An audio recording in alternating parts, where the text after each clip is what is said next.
Nevertheless thy saints had a very great light, whose voice they hearing, and not seeing their shape, because they also had not suffered the same things, they counted them happy.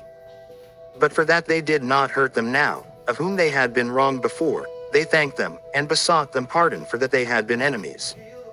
Instead whereof thou gavest them a burning pillar of fire, both to be a guide of the unknown journey, and an harmless sun to entertain them honorably. For they were worthy to be deprived of light and imprisoned in darkness, who had kept thy sons shut up, by whom the uncorrupt light of the law was to be given unto the world.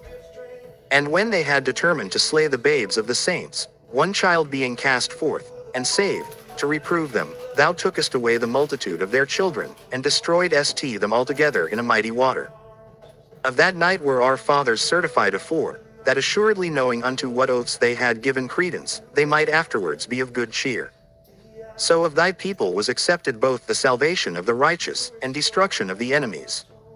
For wherewith thou didst punish our adversaries, by the same thou didst glorify us, whom thou hadst called.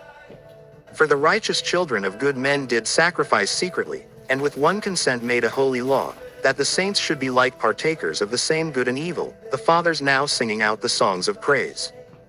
But on the other side there sounded an ill-according cry of the enemies, and a lamentable noise was carried abroad for children that were bewailed.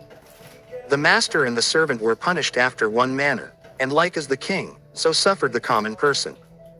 So they all together had innumerable dead with one kind of death, neither were the living sufficient to bury them, for in one moment the noblest offspring of them was destroyed.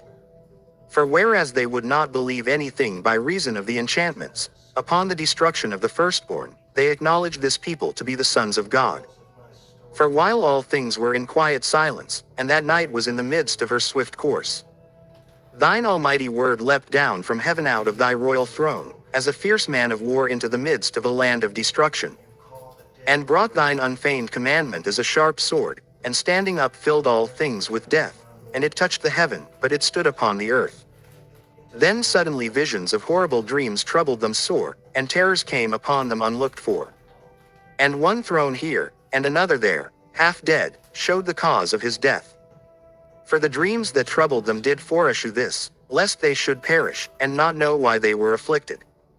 Yea, the tasting of death touched the righteous also, and there was a destruction of the multitude in the wilderness, but the wrath endured not long.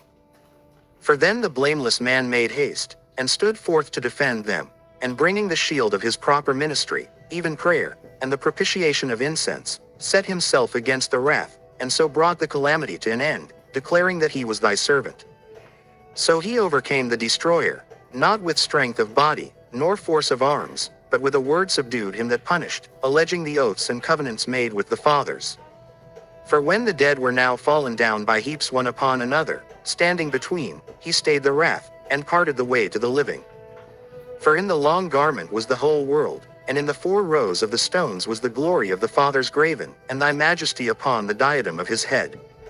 Unto these the destroyer gave place, and was afraid of them, for it was enough that they only tasted of the wrath. Wisdom of Solomon chapter 19. As for the ungodly,